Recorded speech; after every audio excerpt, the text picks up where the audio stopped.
Ya se puede iniciar. Gracias. Bueno, muy buenas tardes. Muy buenas tardes, señoras y señores miembros de Enlaces, distinguidos panelistas y comunidad universitaria de América Latina y el Caribe. Mi nombre es Ada Gallegos, directora ejecutiva de la Asociación de Universidades del Perú. Y con el afecto que caracteriza a nuestra región, tengan todos y todas una cálida bienvenida a este cuarto encuentro que organiza el Espacio Latinoamericano y Caribeño de Educación Superior Enlaces, en el marco de la campaña por la defensa de la universidad y la ciencia. Y hoy precisamente nuestro tema de análisis y reflexión es el financiamiento de la educación superior, la universidad y la ciencia. Permítanme como un preámbulo traerles el saludo especial de los señores rectores que dirigen la Asociación de Universidades Peruanas, que hoy en sesión de consejo directivo han hecho una expresión especial de saludo y reconocimiento a este compromiso que se viene dando en nuestra región, precisamente por la relevancia y pertinencia con los retos que enfrentamos como país. Como organización tuvimos la experiencia de reconocer y de conocer por primera fuente los devastadores efectos de la pandemia que hemos visto en nuestras universidades, donde registramos un doloroso abandono de los estudios que asciende a 150.000 estudiantes, esencialmente por causas fundamentalmente económicas.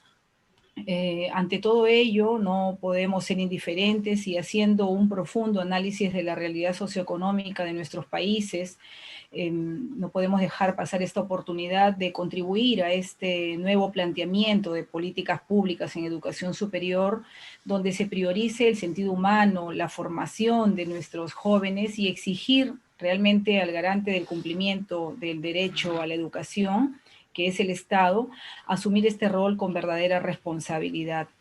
Nosotros nos ratificamos, y creo todos los que compartimos este desafío en esta campaña, nos ratificamos en el reconocimiento de la educación como un bien público y un derecho social fundamental. Y por todo ello tenemos muchísimas razones por las cuales asumimos con compromiso y nos integramos a esta campaña con esperanza y apuesta por la cohesión latinoamericana y caribeña, en cuyas realidades nos encontramos con desafíos comunes que, sumados hoy a los de la pandemia, los fenómenos naturales, las convulsiones sociales y políticas que vivimos, exigen una respuesta precisamente de unidad y de conjunto para nuestra sociedad y nuestros territorios.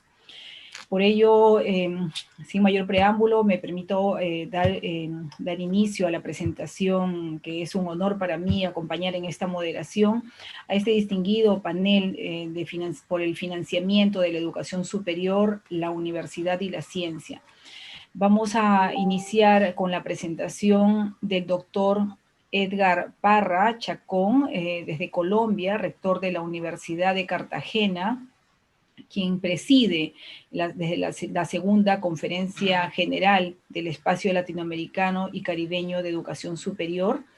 Seguido de la presentación del doctor Parra, vamos a tener la presentación del doctor Edgar Madureira de Brasil, rector de la Universidad Federal de Goiás, presidente de la Asociación Nacional de Dirigentes de Instituciones Federales de Educación Superior de Brasil. Continuando con el doctor Jairo Torres, rector de la Universidad de Córdoba y presidente del Sistema Universitario Público de la Asociación Colombiana de Universidades, ASCUN.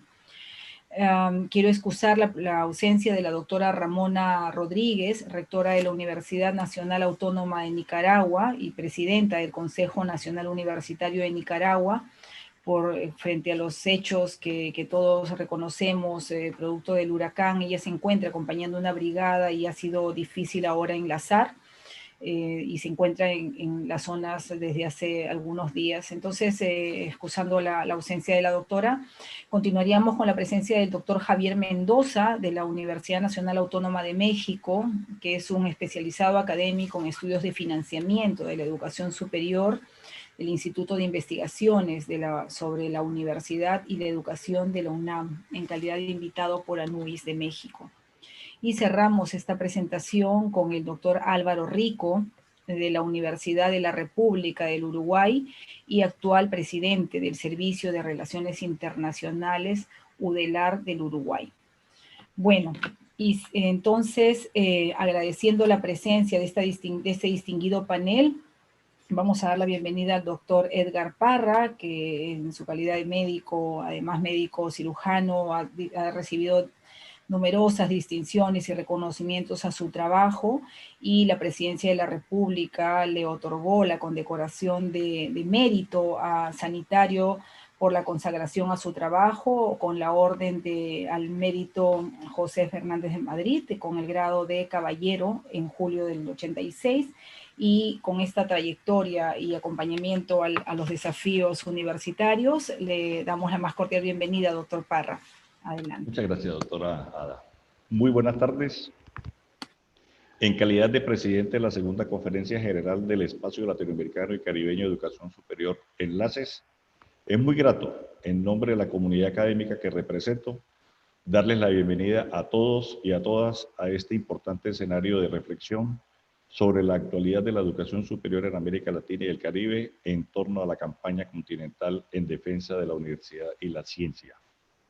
Como espacio integrado por organizaciones nacionales y regionales, redes e instituciones de educación superior, Enlace se propone modernizar los sistemas universitarios de la región con el objeto de lograr una mejor y mayor compatibilidad entre programas, instituciones, modalidades y sistemas, integrando y articulando la diversidad cultural e institucional.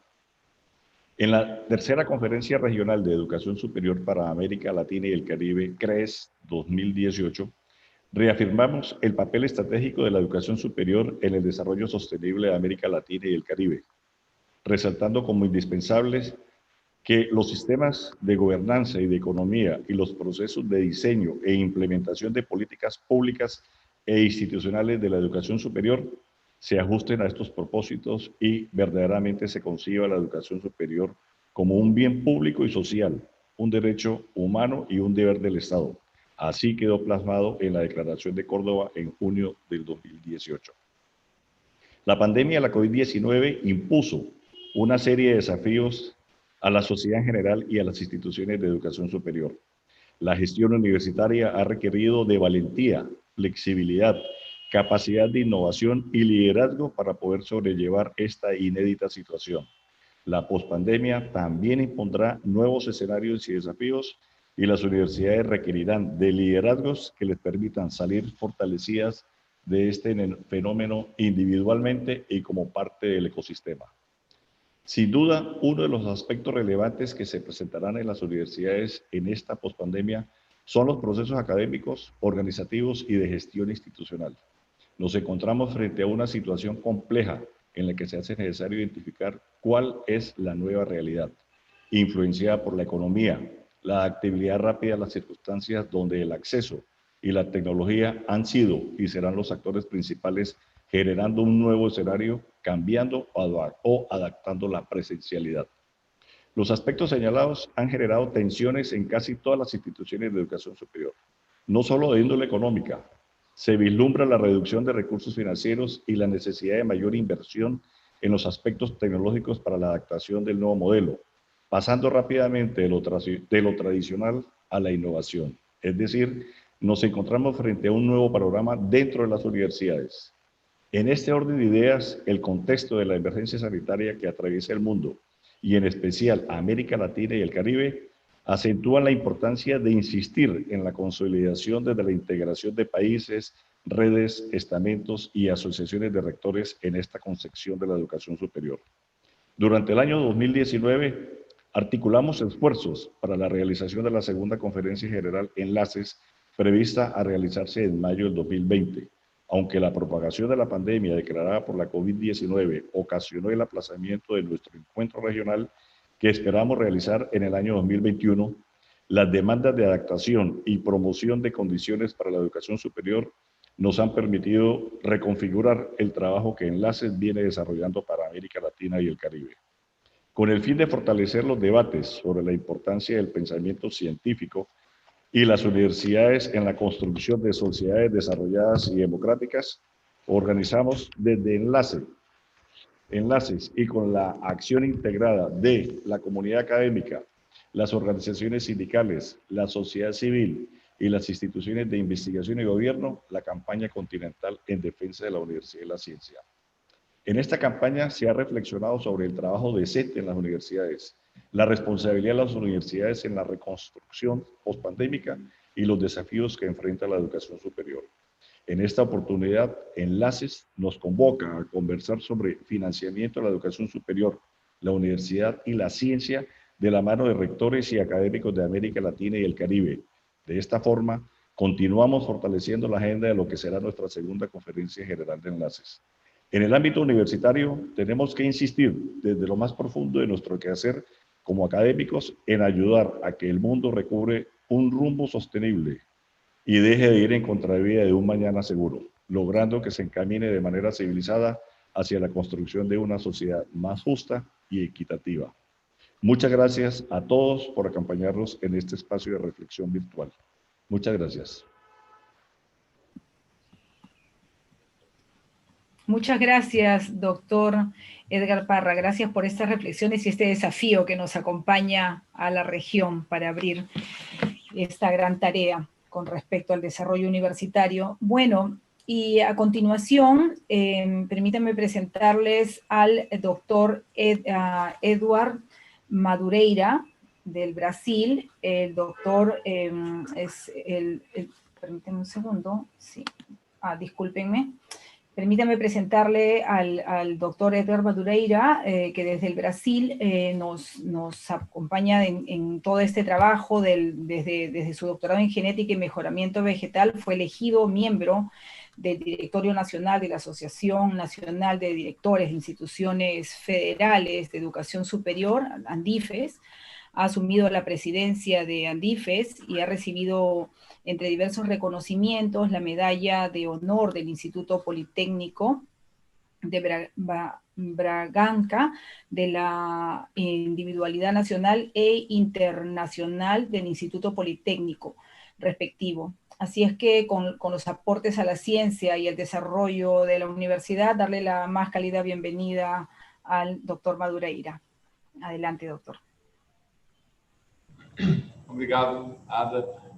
Quero saudar a todos na pessoa do presidente Edgar Parra, dizer da minha satisfação como reitor de uma universidade do Brasil e atualmente presidindo a associação que congrega todas as universidades federais do país, que são hoje em número de 69 universidades federais, distribuídas por todas as unidades da federação, os 26 estados brasileiros, mais o Distrito Federal, onde se cedia a capital do país.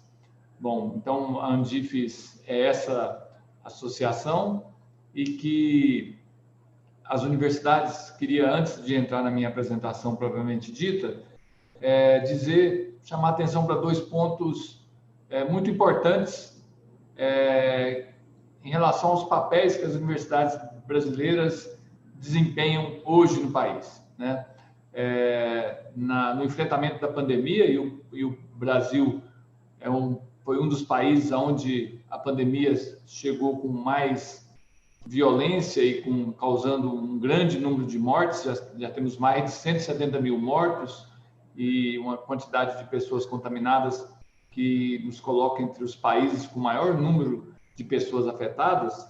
Ressaltar o papel importantíssimo que as universidades federais, com toda essa distribuição de seus campos, de seus hospitais universitários pelo país, tiveram na pandemia. Certamente, a doença teria provocado danos muito maiores não fosse o papel decisivo das universidades federais, das universidades públicas como um todo, e também do nosso Sistema Único de Saúde. Então, as universidades, no seu compromisso com a ciência, com o avanço do conhecimento, com a sua infraestrutura de laboratórios, se colocaram em defesa da vida, em defesa da população, ao contrário do que se apresentou na falta de coordenação do governo federal no enfrentamento da pandemia no Brasil. O Brasil não soube lidar com a pandemia e os nossos exemplos sempre muito negativos, né? O que provocou na população comportamentos não condizentes com o enfrentamento da pandemia. Mas, nesse cenário, as universidades tiveram um papel importantíssimo. E, ainda antes de entrar propriamente no financiamento, eu preciso dizer que as universidades brasileiras estão sob um severo ataque em sua autonomia universitária. Nós já temos hoje cerca de 12 dirigentes de instituições nomeados reitores, sem o devido respaldo da comunidade universitária. Então, estamos sendo atacados também naquilo que é de mais valor para as universidades, que é justamente a autonomia universitária. Temos processos de escolha de dirigentes absolutamente transparentes e consolidados por décadas, e no atual governo essas regras e essa indicação tem sido seguidamente desrespeitada. Então, os ataques às universidades, eles variam dos ataques à autonomia universitária e também ao financiamento, assunto ao qual eu vou me ater aqui com um pouquinho mais de detalhes, e para isso eu vou compartilhar a minha tela. Por décadas. Então, um rápido histórico aqui das universidades em relação à análise da evolução do orçamento nesse período de 2014 a 2021. Eu trago alguns exemplos das próprias universidades, mas também de outras instituições similares e também instituições responsáveis pelo financiamento da pesquisa, da investigação científica em nosso país. Bom, os dados que colocamos aqui, eles são apresentados nesse período. Os valores estão em bilhões de reais da nossa moeda, valores corrigidos pelo índice de preço ao consumidor ampliado, para que os números dos diferentes períodos sejam comparáveis sem os efeitos da correção da moeda. Então, nós trabalhamos com valores que foram devidamente empenhados, né, no orçamento, valores que estavam na lei orçamentária anual, a proposta de lei orçamentária 2021, que é desastrosa para o nosso sistema, e tudo isso baseado nas fontes da própria Câmara Federal, são dados oficiais do país. Então, primeiro apresentando números das universidades federais, e eu chamo a atenção aqui para essa diferença. É muito fácil perceber os valores, como eu disse aqui, em bilhões de reais para o financiamento de todo o sistema federal, ou seja, das 69 universidades federais. Na linha azul, nós temos aqui o valor total, somando as despesas com o pessoal, né, dos quadros das universidades, servidores docentes e técnicos administrativos, e aqui na linha alaranjada, na linha laranja, só o recurso de pessoal. Então, é muito fácil notar que em 2014 nós tínhamos uma diferença, e essa diferença é basicamente o que se utiliza para manter a universidade funcionando, e aqui nós estamos falando de manutenção propriamente dita, pagamento de energia, limpeza, segurança. Não estamos falando aqui de recursos de investimento em pesquisa científica, em projetos, porque há muito esses recursos não são destinados diretamente às universidades, e eles são destinados conforme editais próprios, e mais à frente eu entro nesse assunto também. Então, a manutenção das universidades, desse conjunto, que era feita com cerca de 11 bilhões e 400 milhões de reais, para facilitar uma conta, hoje, com $1, nós compramos quase R$6, né? Então, esses valores em reais, em dólares, seria dividido mais ou menos por 6, né? Mais de 11,4 bilhões, para o ano que vem, cairemos para 6,9 bilhões. Com esse valor, eu posso dizer com muita tranquilidade que as universidades federais brasileiras não conseguem terminar de maneira segura sequer o primeiro semestre letivo de 2021, contanto que os nossos gastos são crescentes, o nosso orçamento, como vocês podem ver, vem sendo congelado e agora ele sofre uma redução extremamente grande, como a gente vai ver no próximo gráfico. Então, essa é a situação das universidades que, por falta de pagamento de contas, poderão ter suas atividades interrompidas ainda no primeiro semestre.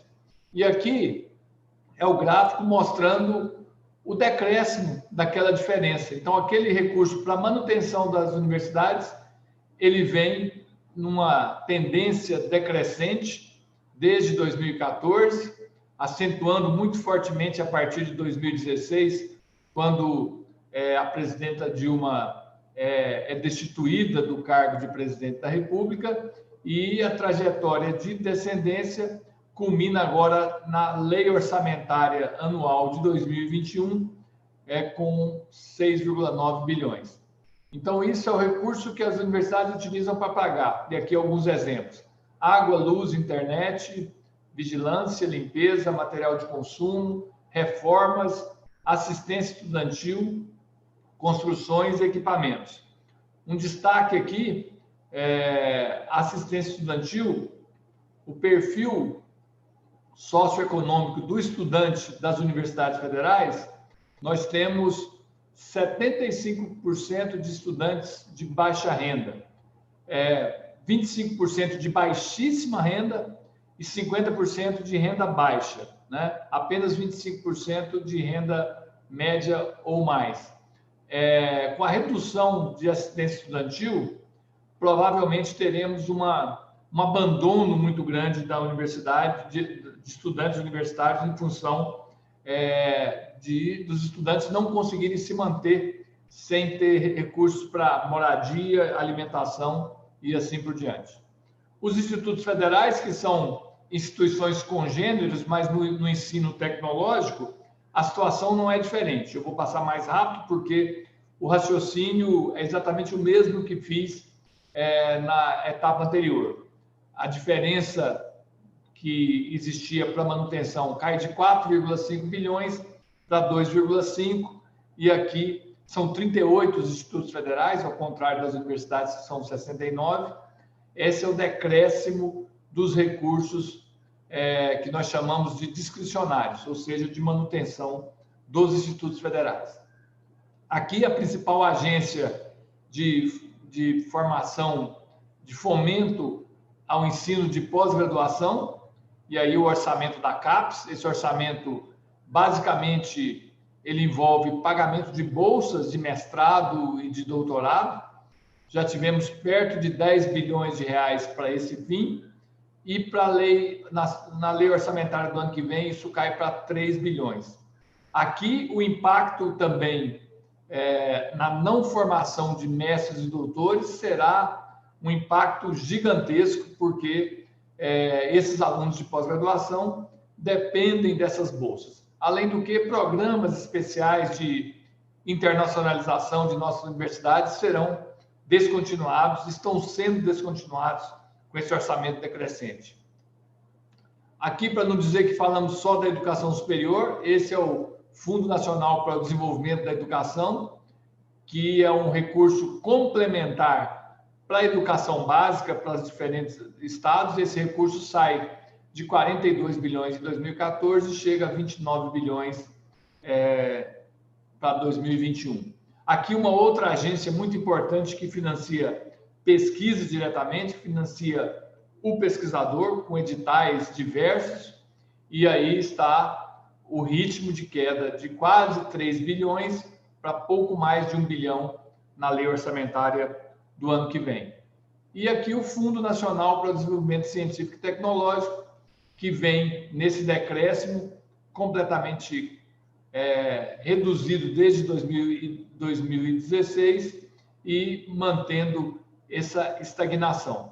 O Brasil, que chegou a ser um dos países com produção científica indexada crescente, chegamos a ser a 13ª nação do mundo em produção de conhecimento novo, arrisca, a partir de agora, a ter um decréscimo muito grande nessas posições, com o investimento em educação sendo cada vez mais reduzido. Fiquei dentro dos meus 12 minutos, agradeço a atenção de todos e continuo aqui para a gente responder as perguntas. Muito obrigado. Muchas gracias. Muchas gracias, doctor Madureira, presidente de la Asociación Nacional de Dirigentes de Instituciones Federales de Educación Superior, ANDIFES de Brasil. Gracias por la relevancia que pone en agenda de esta discusión la responsabilidad del Estado y los compromisos que se establecen como a lo largo de los diversos acuerdos de participación de todos los estamentos universitarios. Así es que, bueno, con estos aportes vamos a dar la invitación al doctor, agradeciéndole sus aportes, doctor Madureira. Damos la bienvenida al doctor Jairo Torres, rector de la Universidad de Córdoba, presidente del Sistema Universitario Público. El doctor Jairo Torres es licenciado en Ciencias Sociales, abogado, doctor en Filosofía de la Universidad Pontificia Bolivariana. Fue destacado como uno de los 10 mejores directivos de las instituciones de educación superior en Colombia. La Universidad de Cartagena le otorgó la máxima distinción por su desempeño como rector de la Universidad de Córdoba y como presidente del SUE Nacional, igualmente condecorado por el Consejo de Montería en su máxima distinción. Agradecemos la presencia del doctor Jairo Torres para continuar con la disertación. Gracias. Por la invitación a este importante panel sobre financiamiento de la educación superior, la universidad y la ciencia, todo el esfuerzo que se viene haciendo desde Enlaces en esta campaña continental en defensa de la universidad y de la ciencia. Un saludo cordial al doctor Edward Madureira, al doctor Edgar Parra Chacón, al doctor Javier Mendoza Rojas, al doctor Álvaro Rico Fernández y por supuesto a nuestra moderadora Ada Gallego. Gracias por abrir estos espacios, por compartir estas reflexiones de un tema que también debe suscitar la reflexión en el conjunto de los países de América Latina y el Caribe, así como tenemos puntos de coincidencia y sobre esas coincidencias hemos construido y hemos tejido unos vínculos históricos, también es a partir de, digamos, de las debilidades o de las fragilidades donde tenemos que unificar criterios en defensa de la educación superior, entendida esta como un derecho fundamental, como muy bien lo establecieron los principios declarativos sobre educación superior en América Latina y el Caribe, de acuerdo al Plan de Acción del CRES 2018-2028, cuando habla de la universidad latinoamericana, habla de la educación superior y lo define como un bien público social estratégico y como un deber del Estado y como un derecho humano y universal. A partir de allí voy a tratar de hacer toda una reflexión, digamos, en 3 momentos. En un primer momento quisiera hacer, digamos, una mirada de contexto histórico, en qué momento comienza a generarse una desfinanciación de la universidad pública en América Latina. bajo qué referentes o modelos que América Latina comienza a reproducir y que va a tener un efecto, digamos, en esa desfinanciación. En un segundo momento hablar un poco del sistema universitario estatal colombiano, de cómo se ha visto afectado también por esa desfinanciación y cuáles son las reivindicaciones en función de fortalecer la educación superior como un bien público social que hemos venido haciendo en Colombia. Y en un tercer momento unas conclusiones alrededor precisamente de esa declaración de principios que estableció el CRE en el año 2018 en la Universidad de Córdoba, en Argentina. Y para ello yo quisiera poner un punto de referencia histórica, y son los años 80, ¿no? Cómo a partir de los años 80 comienza a darse en América Latina una reducción del gasto para las universidades, ¿sí? Y fue en el año 1994 cuando a nivel global el Banco Mundial afirma que la enseñanza superior tenía una crisis de proporciones mundiales, argumentando 4 causas. Y coloco este punto de referencia porque es precisamente en esa década de los años 90 cuando los países de América Latina comienzan a profundizar en el marco de un mundo globalizado, de una globalización económica, el modelo neoliberal. Y ese modelo neoliberal va a tener la tesis central en la reducción del tamaño del Estado, ¿sí? Bajo la imposición de una lógica, y es la lógica del libre mercado, la lógica de las leyes de la oferta y la demanda, donde, digamos, esa función social del Estado se reduce y entra, digamos, esa lógica de mercado, entre comillas, a suplir la función social del Estado. Es ahí donde la educación pública, y específicamente la educación pública superior, comienza a debilitarse. Y comienza a debilitarse porque deja de ser una prioridad del Estado, deja de ser una responsabilidad del Estado, y ese factor se comienza a reflejar en su desfinanciamiento, que va a ser paulatino y gradual, que va a ser una constante en el conjunto de los países de América Latina. Esas 4 causas que el mismo Banco Mundial ya comienza a referenciar, y la comienza a referenciar porque son estos organismos multilaterales de orden supranacional que comienzan a controlar el mundo y a dar las orientaciones de cómo los países deben funcionar bajo la crisis del concepto de Estado-Nación, es decir, el Estado-Nación se diluye en esa globalización económica y los poderes del mundo comienzan a ser controlados y dirigidos desde estos organismos supranacionales, que son los que van a dictar las políticas en materia fiscal, en materia económica, en materia de financiamiento, y por supuesto eso va a tener un impacto en las universidades públicas de América Latina. Entonces el Banco Mundial dice que esa crisis en la enseñanza, en la educación superior, tiene 4 causas. Una de ellas tiene que ver con la alta tasa de matrícula, que es cada vez más elevada. Y por supuesto, porque, digamos, eso va a ser una constante en América Latina, y Colombia no es la excepción. Cuando uno mira las tasas de cobertura, por ejemplo, en Colombia, solamente el 52% de los jóvenes aptos para ingresar a la universidad hoy tienen el acceso a ese derecho, un 48% por fuera.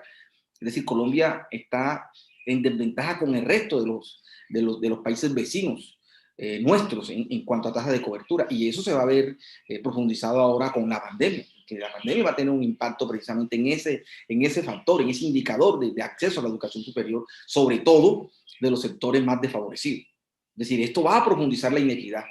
Si la educación superior pública es un factor importante para poder construir equidad, para poder construir justicia social, para permitirle a los sectores marginados de la sociedad que puedan formarse y generar movilidad social, que ha sido una constante en América Latina, ha sido una lucha reivindicativa en América Latina, la pandemia va a profundizar ese indicador en términos de retroceso. Entonces va a hablar el Banco Mundial que un factor va a ser precisamente el tema de tasa de matrícula cada vez más creciente, los costos unitarios de la enseñanza, por supuesto, que la educación superior de calidad exige recursos financieros, cada vez más costosos.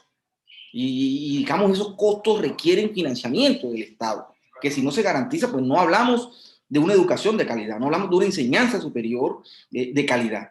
Un tercer elemento es la reducción de los ingresos públicos.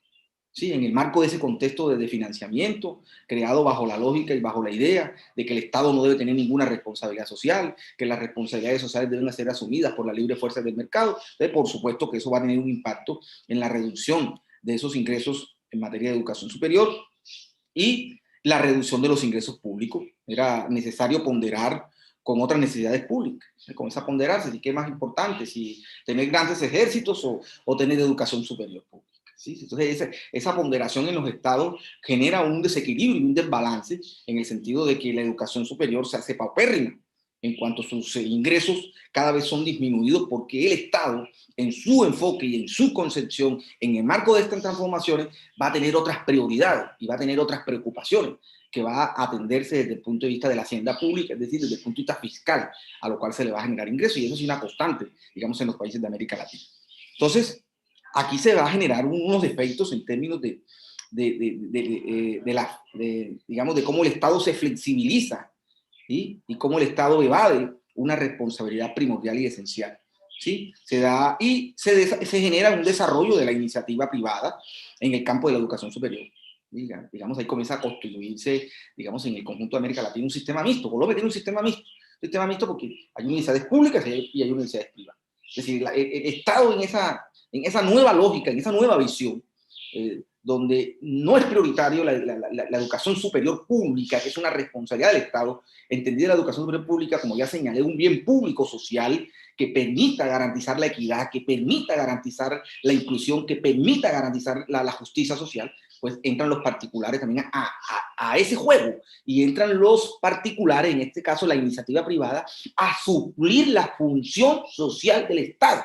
De ahí en consecuencia que en América Latina, hacia el año 1995, informes que el mismo Banco Mundial da, hay alrededor de unas 5.500 instituciones de educación superior hacia el año 1995 en América Latina, fruto de esto que estoy planteando, de cómo esa función social del Estado se flexibiliza y esa libre iniciativa del mercado entra a apoderarse no solamente de la educación, pues de otros aspectos de la dinámica social, por supuesto, pero estoy refiriéndome al caso concreto de la educación superior. Entonces, de los cuales, de esas 5.500 instituciones, el 15% son universidades, más de la mitad son instituciones privadas, más de la mitad, oiga, se llega a esa edad, más de la mitad son instituciones privadas. El caso de Colombia, por ejemplo. Colombia solamente existen 32 universidades públicas que tienen hoy una matrícula a nivel de pregrado de 680.000 estudiantes. Y hay matriculados en el sistema de educación superior en Colombia 2.500.000. De esos 2.500.000, solamente las 32 universidades absorben en términos de cobertura 680.000. ¿Sí? El resto hace parte de ese sistema mixto que responde, digamos, a una génesis que estoy tratando de mostrar aquí. Entonces, más de la mitad, más de esas 5.500 instituciones que en el año 1995 de educación superior existían en América Latina, más de la mitad son universidades, ¿sí? Son privadas, las cuales tienen una matrícula entre el 40 a 65% de los estratos de educación superior. Ese es un fenómeno que se dio en Brasil, se dio en Colombia, se dio en Chile, se dio en El Salvador, se dio en Paraguay, se dio en Perú, se dio en Venezuela, se dio, digamos, en los países de América Latina. En consecuencia, lo que trato de plantear aquí, con esa realidad que estoy describiendo, es tratar de caracterizar, digamos, la función del Estado y cómo esa función del Estado se desplazó, ¿sí? En términos de responsabilidades. Y eso va a tener unos efectos, por supuesto, en América Latina, que se va a ver representado en ¿qué? Pues en deserción, en inequidad, en proliferación de instituciones de enseñanza superior, en la poca financiación de la educación superior. Es decir, ahí hay un elemento de contexto importante para tratar de mirar la realidad de cada uno de los países de América Latina, pero esa realidad en particular de cada uno de los países de América Latina, en el marco de este tema del financiamiento de la educación superior, está enmarcado en unas políticas globales que los países de América Latina aplicaron de manera juiciosa y detallada, y que su aplicación, la aplicación de esas políticas en cada uno de los países de América Latina, creó un efecto que es el efecto que hoy nos tiene frente a una realidad adversa.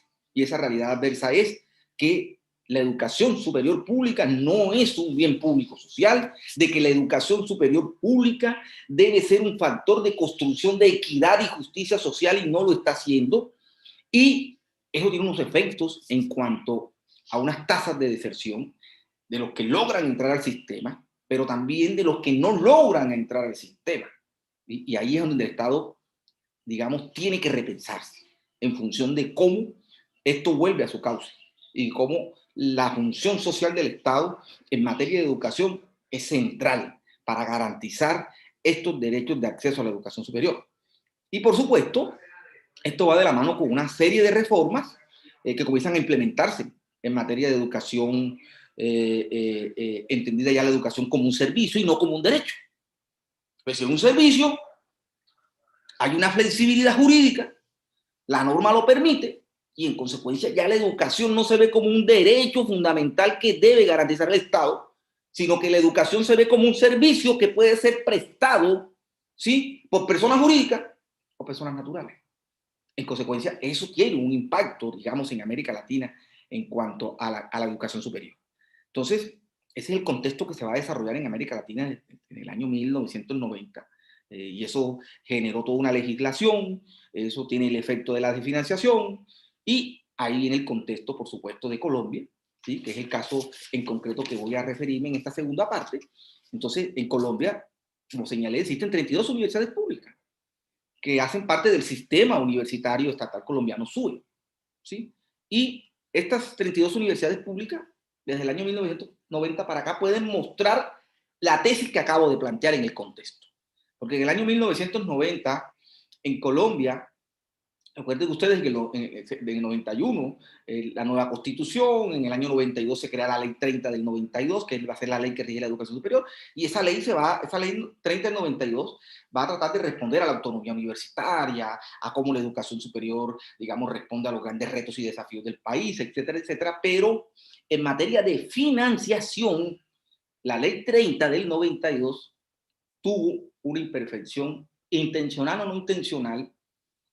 El legislador no tuvo la visión de entender que la universidad pública no se iba a quedar pequeña, que la universidad pública iba a crecer. En consecuencia, el artículo 86 de la ley 30 estableció cuál era el mecanismo que el Estado colombiano diseñó para financiar sus 32 universidades públicas. Y el mecanismo que el Estado colombiano diseñó fue el IPC. ¿Sí? Entonces, resulta que del 92 hacia acá, en los últimos 20 años, las 32 universidades públicas hemos crecido. En el año 1993 teníamos 170.000 estudiantes matriculados en pregrado en las 32 universidades públicas. Hoy tenemos 680.000. Teníamos un poco de infraestructura física, técnica y tecnológica, pocos profesores, poca investigación, pocos grupos de investigación. Y en estos últimos 20 años crecimos. ¿Qué generó eso? El autofinanciamiento de la universidad pública. ¿Por qué? Porque lo que la nación nos transfiere año a año, con base en ese artículo 86 de la ley 30, es inferior a lo que la universidad pública en Colombia necesita para funcionar.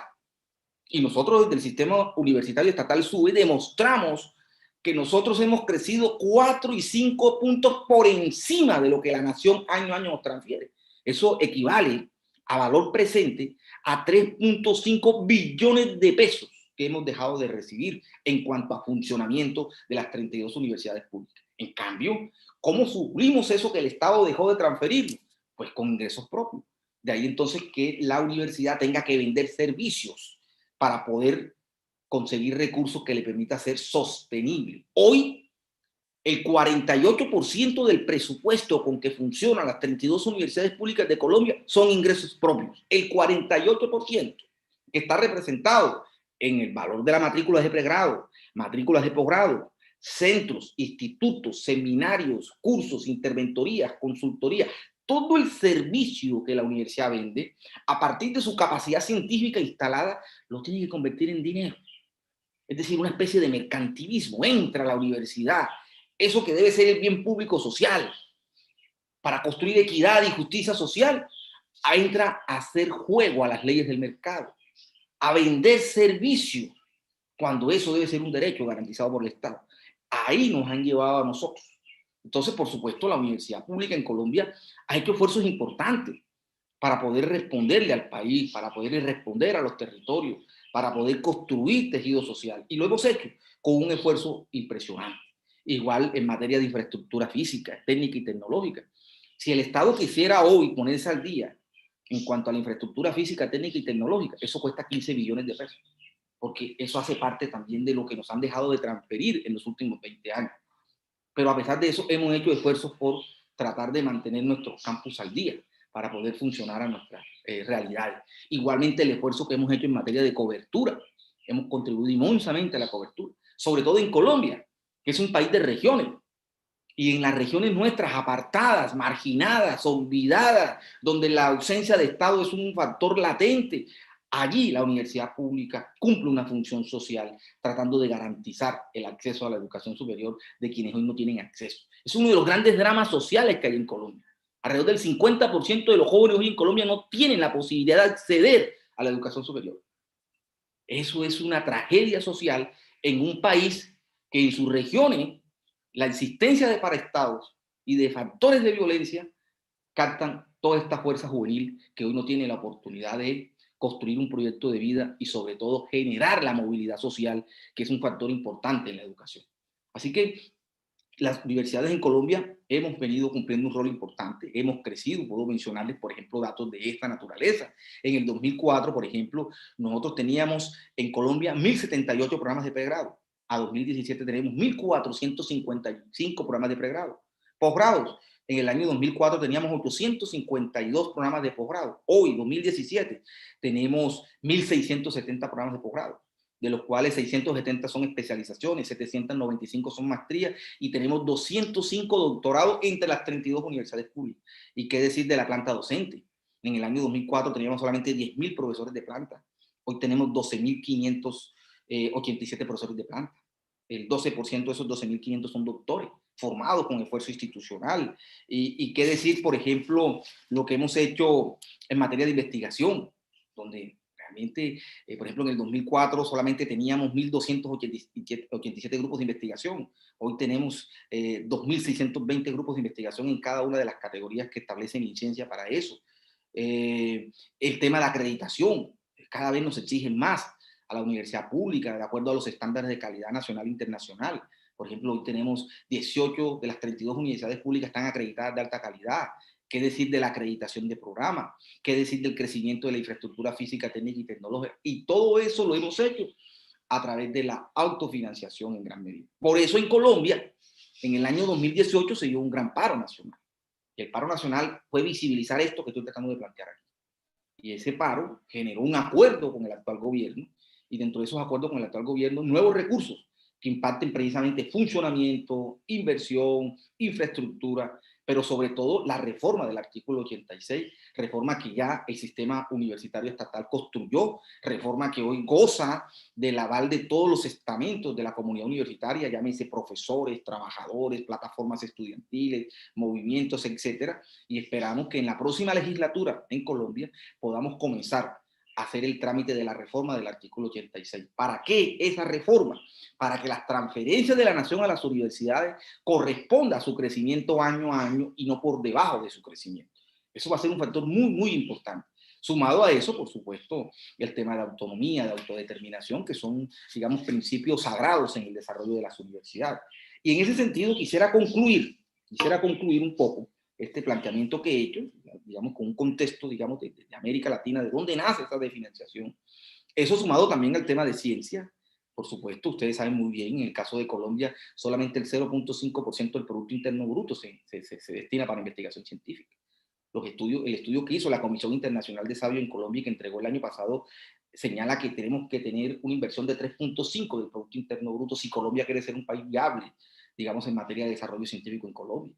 Y esa misión internacional de los sabios definió los sectores estratégicos en el cual Colombia debe hacer esfuerzos importantes en materia de investigación científica para poder desarrollar el país y cómo las regiones se repiensan a partir de allí. Por supuesto, eso es una prioridad y en ese sentido hemos hecho pasos importantes como, por ejemplo, pasar de un instituto como Conciencia a tener hoy un Ministerio de Ciencia. Y eso le va dando una forma más definida, más estructurada, digamos, a la misión científica, que está anclada en las universidades. Como muy bien lo dijo la OCDE, en América Latina quien hace la investigación científica son las universidades. Sí, aquí no pasa como en los países, digamos, la mayor parte de los países europeos o anglosajones, donde existen centros e institutos de investigación independientes que hacen, no, acá la investigación la hacen las universidades. En el caso de Colombia, la investigación la hacen las universidades. En consecuencia, es en la universidad, los nichos naturales, donde hay que generar la investigación científica de acuerdo pues, a lo que eso requiere en términos de nuevos productos, en términos de marcas, de patentes, etcétera, etcétera, digamos en las distintas disciplinas científicas. Y quiero terminar entonces, luego de esta lectura para, digamos, hacer un enfoque de este tema, de cómo existe un contexto latinoamericano que está influenciado por un cambio global y cómo los estados de América Latina asumen esos cambios a partir de los organismos supranacionales que le imponen a los estados, digamos, lo que deben hacer en el marco de una crisis del Estado-Nación, donde esa autodeterminación y esa soberanía de los estados se diluye y entra a ser controlado por estos organismos de orden financiero, político, comercial, de salud, etcétera, que muy bien los conocemos como el Banco Mundial, el Fondo Monetario Internacional, hoy la OCDE, que da una serie de recomendaciones como el Club de Países Ricos, donde pues quienes ingresan tienen que tomar medidas y adaptarlas a la estructura de sus países, etcétera, etcétera. Así funciona la dinámica en América Latina, indiscutiblemente, y por supuesto eso va a tener un impacto sobre todo en los países como los nuestros, donde no se ha construido un verdadero estado de bienestar. Y como no hay un estado de bienestar, cuando se entra en esta lógica del libre mercado, por supuesto, derechos fundamentales que no debe el Estado obviar ni ceder, como la educación, la salud, etcétera, y entra a ser manejado por los particulares, pues la lógica de los particulares es la lógica del lucro. Y entonces hacer de la educación no un derecho fundamental, sino un servicio, es uno de los grandes errores que se ha trazado en las políticas educativas en América Latina. Y Colombia no es la excepción. Eso hay que decirlo. Y eso tiene que tener una lectura crítica siempre propositiva, de buscar las alternativas, de que esto vuelva a su cauce. Si realmente los países de América Latina quieren repensarse y reconfigurarse a partir de unas nuevas realidades y unas nuevas exigencias. Y quiero terminar entonces en estas conclusiones mencionando lo que muy bien los principios declarativos sobre educación superior en América Latina y el Caribe, el Plan de Acción CRED 2018-2028, lo que tuvimos la oportunidad de estar en esos días en la Universidad de Córdoba en Argentina, en el centenario de la autonomía universitaria, y cómo desde Córdoba se trazan las orientaciones y los principios que hoy, digamos, orientan lo que es la autonomía universitaria, la libertad de cátedra, la financiación, la educación superior como un derecho fundamental, etcétera, en América Latina. Ese primer principio es muy importante aquí tenerlo en cuenta en función de lo que acabo de decir y en el marco de lo que estamos discutiendo, que la Universidad Latinoamericana, la educación superior es un derecho, es un bien público social, ¿sí? Estratégico, claro que es estratégico. Ninguna sociedad puede desarrollarse si no es a través de la educación. Por eso es estratégico, ¿sí? Entonces la educación tiene que ser el eje fundamental sobre la cual una nación se piense. No hay otra posibilidad distinta. Desde allí tienen que pensarse las naciones. Los países tienen que pensarse desde allí. Y debe ser un deber del Estado. Esa declaración es clara y dice que la educación es un derecho humano universal, que debe profundizar la democracia. Democracia que en América Latina el péndulo se va siempre a los extremos y lo estamos viviendo. ¿Sí? Debe profundizar la democracia en términos de formación de ciudadanos que puedan ejercer la ciudadanía. Es un deber de la universidad y la posibilidad de superación de las inequidades. Segundo principio, la universidad tiene que ser pertinente, que garantice procesos de aseguramiento de calidad, ¿sí? Tercer principio, constructora de conocimiento, derecho humano y el conocimiento como un derecho humano universal y un derecho colectivo de los pueblos que permita la soberanía, el buen vivir y la emancipación social y la integración de América Latina. Ahí, en ese punto, están las coincidencias que tenemos nosotros los países de América Latina. Tenemos que coincidir alrededor no solamente de la historia y de las tradiciones y de las coincidencias en las que nos hemos movido, sino que la educación superior tiene que ser un factor de integración en materia científica, en materia educativa, en materia de movilidad, en materia de intercambio, en materia de proyección científica, en materia de publicaciones, etcétera, etcétera, etcétera. Allá tenemos que, digamos, migrar en una visión integracionista desde el punto de vista de la ciencia y desde el punto de vista del conocimiento. Ahí cumplimos un rol importante. Otro principio que se declaró en el CRED, compromiso social, responsabilidad social universitaria, responsabilidad social territorial y responsabilidad social transformadora. Responsabilidad social, ¿sí? Con la sociedad, con el territorio, ¿sí? Para transformar. El quinto principio, que fortalezca la diversidad cultural y la interculturalidad equitativa y respetuosa de los pueblos indígenas, afro y grupos poblacionales discriminados, que es una de las grandes riquezas que tiene América Latina. Es su pluralidad cultural, es su diversidad cultural. Eso es un aspecto de fortaleza. No puede verse como un aspecto negacionista o reduccionista, sino de fortaleza como una sociedad plural y diversa se reconoce La grandeza está allí en poder convivir en medio de la diferencia, sin que eso implique la negación, la anulación o la exclusión del otro o de los otros, simplemente por ser diferentes. Sexto principio, autonomía, ejercer un papel crítico y propositivo de cara a la sociedad. La universidad es la conciencia crítica de la sociedad, pero para que la universidad sea la conciencia crítica de la sociedad, la universidad debe ser autónoma. Debe pensarse ella misma a partir de ella misma y en función de los intereses de la sociedad. Esa es la autonomía. Y eso es un principio que se declaró en el CRE del 2018 que me parece a mí extraordinario, que debemos seguir reivindicándolo como un elemento fundamental en el desarrollo de nuestras universidades. Y el séptimo principio es responsabilidad de acuerdo a los objetivos de desarrollo sostenible, de forma integral. Por supuesto, como las Naciones Unidas pensaron los objetivos de desarrollo sostenible al año 2030. Es una responsabilidad de nosotros coadyuvar, contribuir, a jalonar, a impulsar la materialización de esos objetivos de desarrollo sostenible. Y el último principio en esa declaración del CRE, la universidad debe ser inclusiva, es decir, donde quepamos todos, independiente de la condición de género, edad, situación socioeconómica, orientación sexual, discapacidad, religión, desplazamiento forzado, etc. La universidad es un universo. En la universidad cabe la sociedad. La universidad reproduce la sociedad y la reproduce para transformarla, porque la universidad representa un proyecto social y cultural al servicio de la sociedad. Y en consecuencia, ella tiene que ser coherente con eso. En consecuencia, lo que he tratado de mostrar aquí es que el tema de la financiación es un tema fundamental, es un tema estratégico que se por parte del Estado para que la universidad en América Latina pueda seguir cumpliendo sus roles y la función en función de estos principios de declaración que muy bien el CRE de 2018 estableció. Muchas gracias.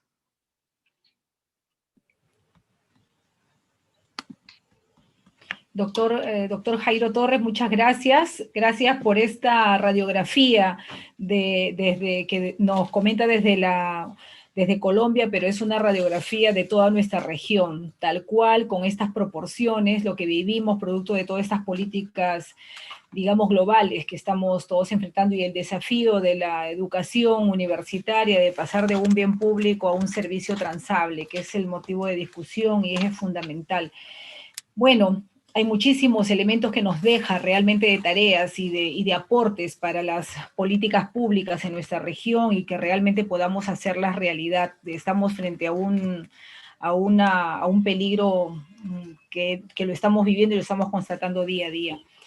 Bueno, esta cifra de los 2 millones de estudiantes en entidades privadas versus estos 600.000 es una proporción creciente cada vez en nuestra región y lo podemos constatar por el Perú, por supuesto. Bueno, agradeciendo su participación, doctor, como presidente del Sistema Universitario Público de la Asociación Colombiana de Universidades, agradecemos esta participación y damos la bienvenida al doctor Jairo Torres, perdón, discúlpeme, al doctor Javier Mendoza, discúlpeme, al doctor Javier Mendoza de la Universidad Nacional Autónoma de México. El doctor Mendoza es un académico especializado en asuntos de financiamiento y nos acompaña ahora desde la Universidad Autónoma de México y desde el Instituto de Investigaciones sobre la Universidad y Educación, dando a conocer la línea fundamental de sus investigaciones, que son la política universitaria, la planeación de la educación superior y el financiamiento de la misma. Muchísimas gracias y damos la bienvenida al doctor Javier Mendoza. Muchísimas gracias, Ada Gallegos, un gusto, compañeros, compañeras que nos están acompañando en este importante evento sobre uno de los principales problemas que aquejan de manera común a nuestras universidades e instituciones públicas de educación superior. Agradezco a Enlaces por la invitación para poder compartir con ustedes algunos aspectos pues muy similares a los que el doctor Jairo Torres ahorita de manera muy vehemente nos ha dado a conocer para el caso de Colombia. En México también estamos viviendo situaciones financieras difíciles, agudizadas sin duda por la crisis económica actual y por la pandemia, pero voy a compartir con ustedes algunos datos y algunas de las líneas de acción que estamos tomando en nuestro país para poder hacer frente a la problemática financiera. Bueno, en el contexto de crisis económica y sanitaria que vivimos, el panorama para el financiamiento de la educación superior y la ciencia presenta grandes incertidumbres, no solo para el corto plazo, para este año y para el año entrante, sino para el largo plazo, para los siguientes años, al igual que se presentan fuertes retos para todos los ámbitos de la vida nacional. En mi intervención me referiré al financiamiento de la educación superior. Hoy estamos a unos cuantos días, esperamos que sea el jueves de esta misma semana, para que el Senado de la República apruebe la Ley General de Educación Superior, que mandató la reforma constitucional que se aprobó en mayo del año pasado y que abrogará una ley ya obsoleta que data de más de 40 años. El capítulo del financiamiento de la nueva ley ha sido precisamente uno de los que más ha sido discutido por los diversos actores de nuestras universidades, de la Secretaría de Educación Superior, de la Secretaría de Educación Pública y de las autoridades hacendarias del país. Esta ley establecerá las bases para dar cumplimiento a la obligación del Estado de garantizar el ejercicio del derecho a la educación superior como parte del derecho humano a la educación establecido en la misma Constitución. Es decir, a partir de esta reforma constitucional es obligatorio para el Estado proporcionar educación superior a todo aquel joven que lo solicita, a toda persona que lo solicita y cumpla con los requerimientos de ingreso de las instituciones públicas. Y esto implica, al ser obligatorio para el Estado, que la educación superior, al igual que los otros niveles que lo anteceden, es gratuito. Entonces, esto es un nuevo reto muy importante en materia de financiamiento. Adicionalmente, también se tiene que aprobar, como resultado de esa reforma constitucional para este año, una ley general de ciencia, tecnología e innovación que en próximos semanas, meses, seguramente será presentada al Congreso. El tema del financiamiento ha estado presente en la agenda de la Asociación Nacional de Universidades e Instituciones de Educación Superior, organización a la cual le agradezco haberme invitado a participar junto con los colegas de América Latina sobre este importante tema. Ha estado presente en la agenda de la NUYES desde su creación hace ya 70 años. La NUYES se creó en 1950. La insuficiencia de recursos de las pocas universidades entonces existentes, cabe recordar que la NUYES se constituyó con 26 universidades e institutos llamados entonces de enseñanza superior, fue precisamente uno de los motivos centrales para que los rectores acordaran constituir un frente unido para presentar de manera conjunta sus demandas al Estado y para sumar esfuerzos para el mejoramiento académico.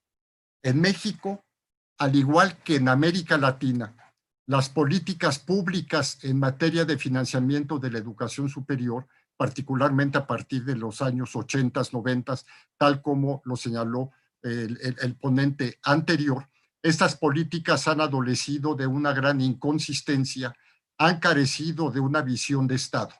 La educación superior no ha sido prioritaria en las agendas de los diferentes gobiernos. Incluso en situaciones de crecimiento económico, el financiamiento ha resultado insuficiente.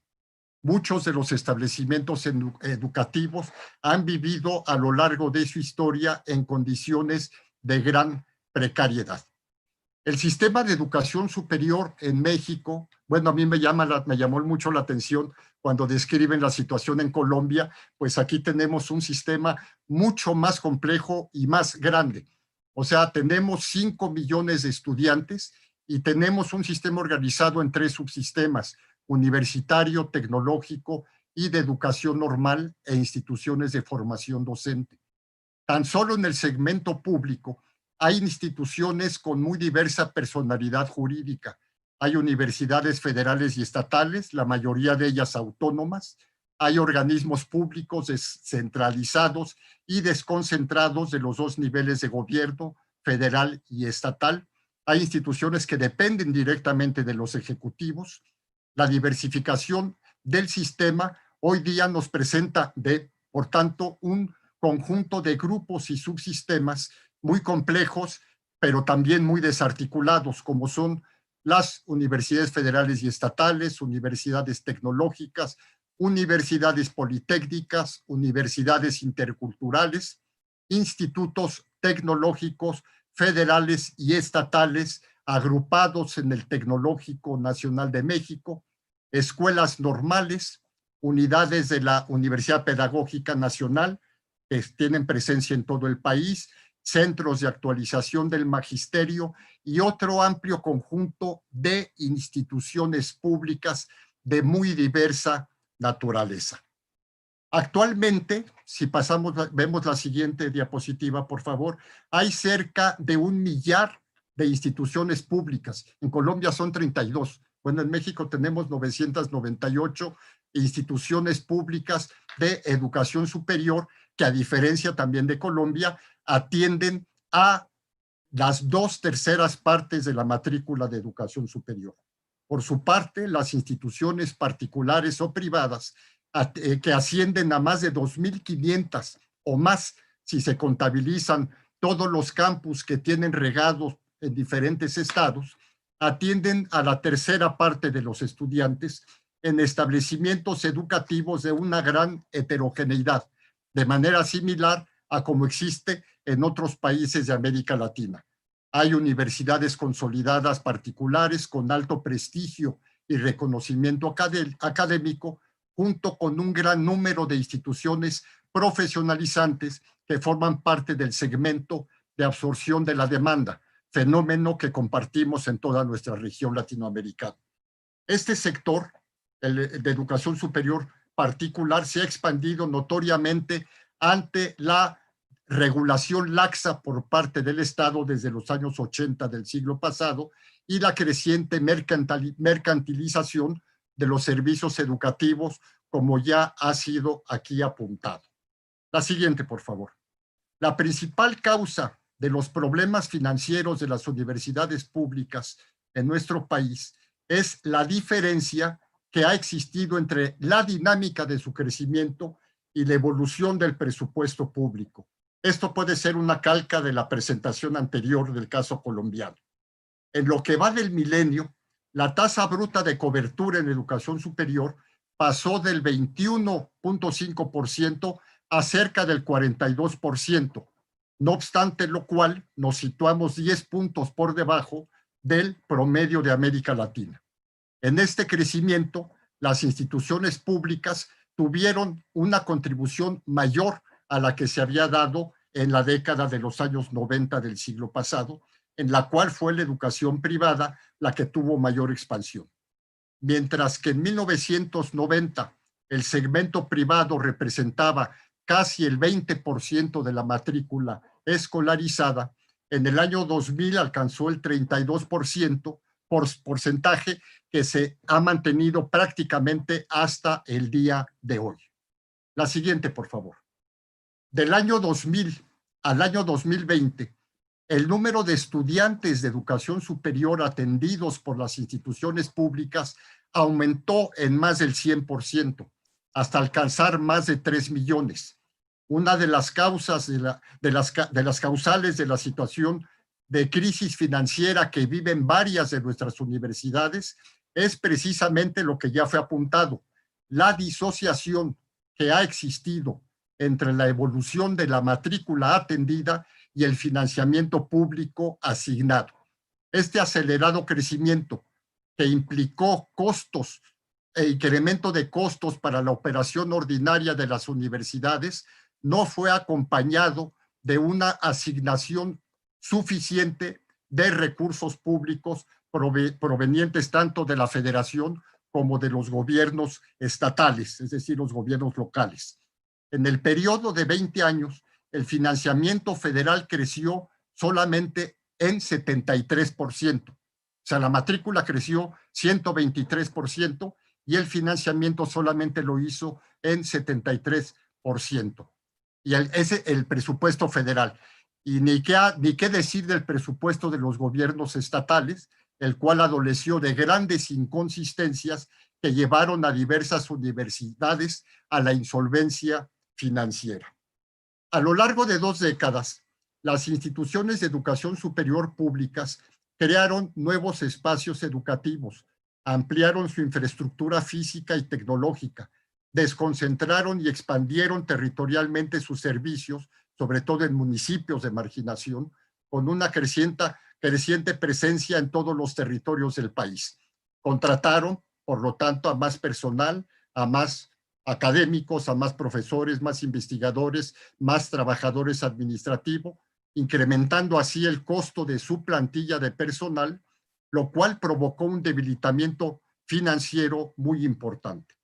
Como muchos rectores de universidades públicas mexicanas lo han señalado, las acciones de expansión a lo largo de estos 20 años atendieron las políticas que impulsó el propio gobierno federal, pero la política de financiamiento no fue consecuente con ello, pues mientras que por un lado se impulsó la expansión de la matrícula y se asignaron recursos específicos etiquetados para el crecimiento, para la creación de nuevas universidades y para la ampliación de la infraestructura física de las existentes para alcanzar tasas de coberturas crecientes, por el otro lado, el presupuesto para la operación ordinaria, o sea, el subsidio ordinario de las universidades se mantuvo estancado.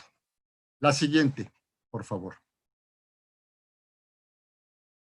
Tomando como base el cálculo, tomando como base de cálculo el presupuesto aprobado. La siguiente, por favor. Vamos a esta diapositiva. Si vemos tan solo nosotros y hacemos una comparación de los recursos asignados a los fondos extraordinarios en el año 2015 y los que se van a asignar para el año 2021 en el presupuesto que recientemente se acaba de aprobar y el día de hoy se publicó en el Diario Oficial de la Federación, vemos una caída muy significativa de más de 30,000 millones de pesos de recursos que se han destinado al mejoramiento de la calidad, a la ampliación de la cobertura y a la atención a problemas estructurales de las instituciones. Nuestra caída fue, como en otros países, a partir de mediados de la década de esta década. A partir de 2015, la Secretaría de Hacienda hizo los primeros ajustes en los presupuestos de egresos de la Federación ya aprobados.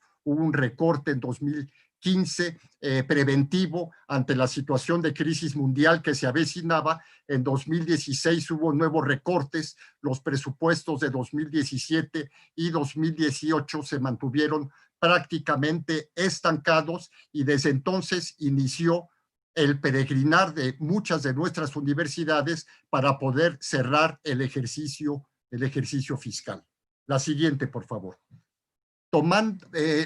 Si vemos el indicador de gasto federal de educación superior como porcentaje del Producto Interno Bruto, encontramos nuevamente grandes inconsistencias a lo largo de las 2 décadas. Fue en 2014, precisamente cuando se alcanzó el valor más alto, 0.7% solamente en educación superior, y si se suma la inversión que se hizo en ciencia y tecnología por parte de la Federación, se alcanzó el 1%. Pero a partir de ahí bajó el porcentaje a 0.5% y a 0.7% respectivamente para el último año del periodo. Ello muestra que nuestro país destina menores recursos a estos sectores con relación al tamaño de su economía, tal como lo hacen otros países, además de que incumple con las disposiciones establecidas en la ley de alcanzar cuando menos el 1% de inversión para las instituciones públicas de educación superior, tanto en las funciones de docencia como las de investigación y difusión de la cultura. Adelante, por favor. Bueno, paso entonces a señalar, antes de entrar a esto, a ver algunos de los retos que tenemos actualmente, paso a señalar de que diversos actores de los poderes ejecutivo y legislativo en el ámbito federal y de las universidades coincidían ya desde antes de la pandemia en que los esquemas vigentes de asignación presupuestal requerían ser revisados a fondo para darle sostenibilidad financiera en el largo plazo a sus casas de estudio, de que es necesaria la renovación de los procesos de negociación coyuntural y cíclica con los que se han enfrentado hasta ahora los problemas, y por el diseño, también se pronunciaron por el diseño de una nueva estrategia encaminada a dar solución integral a los problemas existentes. Yo no sé en otros países hermanos de América Latina cómo será la situación, pero no creo que sea muy distinta a la que vivimos en México cada año, donde en la Cámara de Diputados se da la pasarela para que todos los rectores y diferentes actores de educación superior gestionen, cabilden, solicitando los recursos suficientes para el siguiente ejercicio fiscal. En un evento que se celebró el año pasado precisamente en el marco de la discusión del presupuesto para este año, se tomó un acuerdo, por los participantes en este encuentro de establecer un gran acuerdo nacional para la transformación de la educación superior y un nuevo esquema de financiamiento. Entonces, ahora sí paso a los retos. Para terminar, paso a señalar algunas de las tareas y retos que tenemos en materia de financiamiento de la educación superior. Primero, creo que hay que pensar el problema no en abstracto, sino en el contexto de una profunda crisis económica que vivimos, una profunda crisis de las finanzas públicas. Es necesario dar cumplimiento a la reciente reforma constitucional que establece la obligatoriedad de la educación superior a cargo del Estado, como decía, así como su gratuidad, la cual se tendrá que ir implementando de manera gradual y progresiva.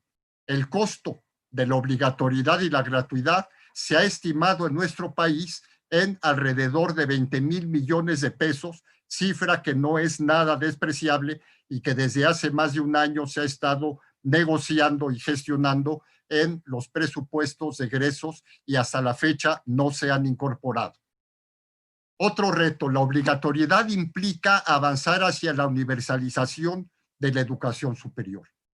El programa sectorial de educación del actual gobierno establece la meta de alcanzar una tasa bruta de cobertura para 2024 del 50%, lo cual ya nos sitúa en el umbral de la universalización, que es la actual tasa promedio que tiene América Latina. Ello implica una expansión de la matrícula muy importante. Se requerirán alrededor de 600,000 estudiantes más en los siguientes 5 ciclos escolares. Expansión en la que la educación a distancia, a la que tuvimos que migrar de manera disruptiva este año debido a la pandemia del COVID-19, será una modalidad sin duda para la futura expansión, junto con los modelos mixtos o híbridos que se están dando en todo el mundo. Tenemos también el reto de fortalecer la cultura y las prácticas de transparencia y de rendición de cuentas de las universidades, rendición de cuentas a la sociedad y al Estado. Es necesario seguir promoviendo el uso racional de la capacidad física instalada, así como de la plantilla de personal académico y administrativo. En los años recientes, en nuestro país, las universidades públicas han sido cuestionadas desde diferentes sectores y fuerzas políticas. La mayoría de las veces ha sido una crítica sin fundamento por un supuesto alejamiento de los problemas sociales del país y por considerarse por parte de diferentes actores sociales, económicos y políticos, por considerar a la universidad como un espacio privilegiado para las élites intelectuales y científicas del país.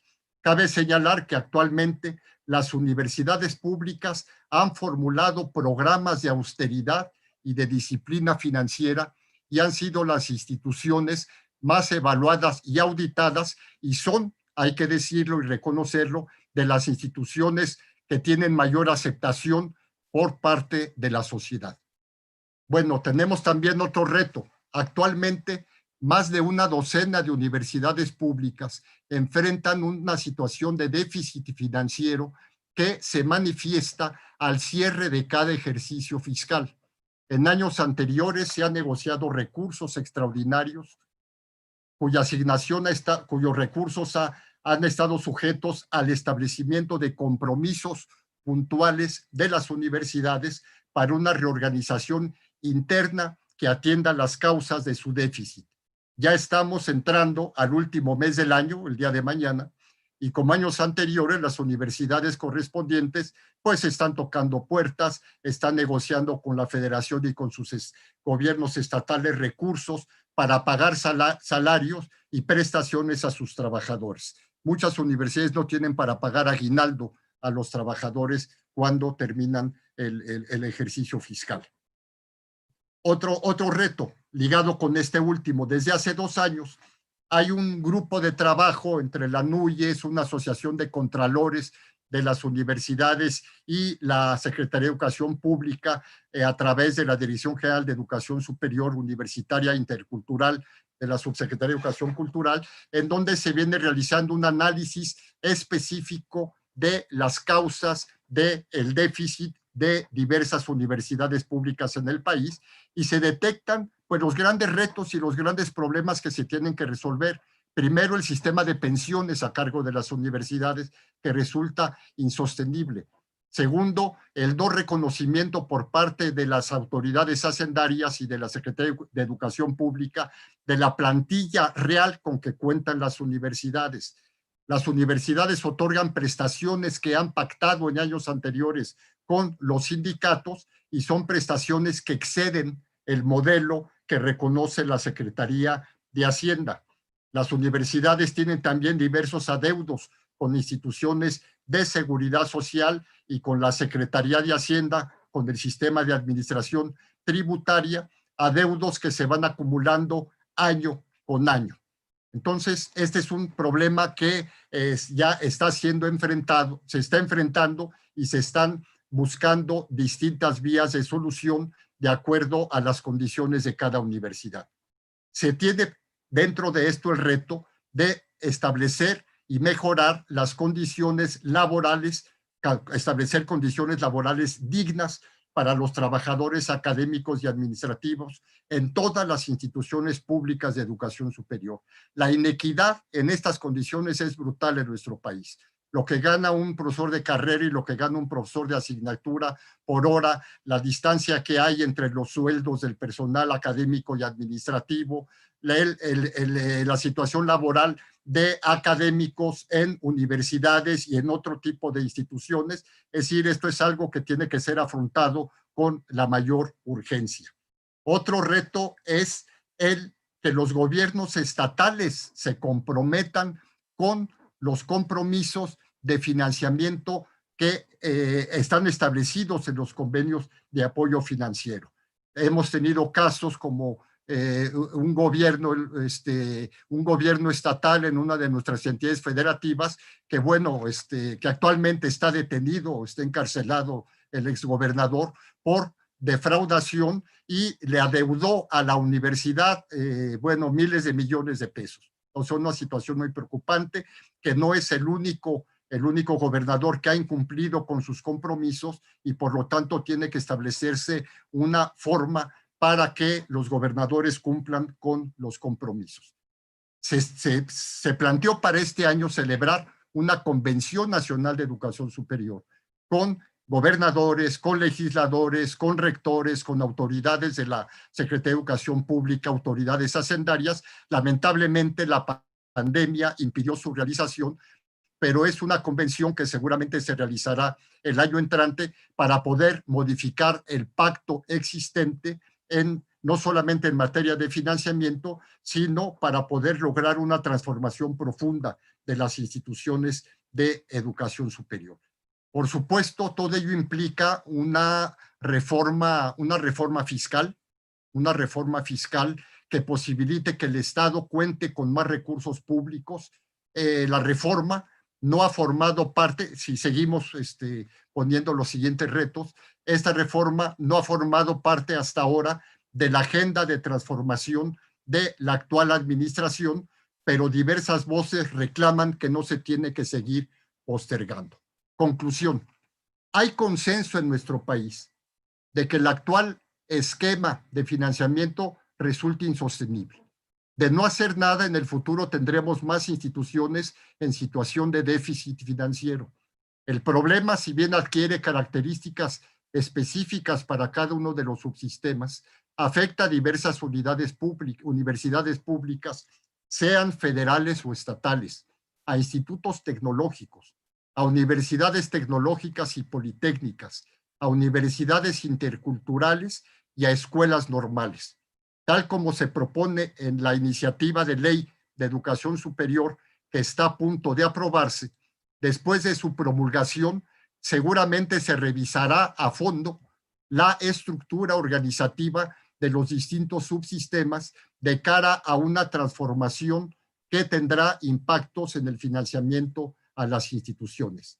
Sin embargo, el panorama que se nos presenta no se ve nada fácil para transitar hacia una nueva política de financiamiento que fortalezca a las universidades, al igual que para el desarrollo de la ciencia, la tecnología y la innovación. Sin embargo, como señaló Einstein en una de sus frases célebres, locura es hacer la misma cosa una y otra vez, esperando obtener diferentes resultados. Entonces, yo propongo que seamos cuerdos para lograr las transformaciones necesarias. Muchas gracias. Muchas gracias, doctor Mendoza. Gracias por dejarnos estas precisiones de las políticas públicas y cómo a través de todas estas investigaciones nos puede dejar la claridad de que constatamos en toda la región cómo no vienen siendo de interés de los estados y el abandono es cada vez más creciente. Bueno, pasando en la línea de continuidad con el cual damos cierre a esta presentación de los panelistas, sin antes una breve puntuación que van a tener cada uno, quiero dar la bienvenida al doctor Álvaro Rico, de la Universidad de la República en Uruguay, y a la vez presidente del Servicio de Relaciones Internacionales. El doctor Álvaro Rico es doctor en filosofía, docente investigador, asumió funciones de decano de la Facultad de Humanidades y Ciencias de la Educación en la Universidad de la República, y su línea de investigación ha girado en torno a la historia política y a la historia reciente del Uruguay. Como conocedor de la universidad, doctor Álvaro Rico, darle la más cordialmente bienvenida. Gracias. Muchísimas gracias, Ada, y un saludo a todos los participantes en esta actividad tan importante. El hecho de hablar al final, de alguna manera, me permite apoyarme en muy buena parte de los argumentos y también de las descripciones que han hecho los distintos colegas de diferentes países. Yo diría los problemas son los mismos o muy parecidos, aunque las escalas de países y las tradiciones culturales o intelectuales puedan ser diversas. Indudablemente que al hablar del Uruguay y de la situación de la Universidad de la República, ante la complejidad que muchos de ustedes han señalado, estamos hablando de dos universidades públicas en nuestro país, una de ellas, la Universidad Tecnológica, prácticamente hace muy pocos años recién constituida, y la Universidad de la República como universidad central del país. Eso ya marca una diferencia ante la diversidad de situaciones de institucionalidad que ustedes han descrito para vuestros países.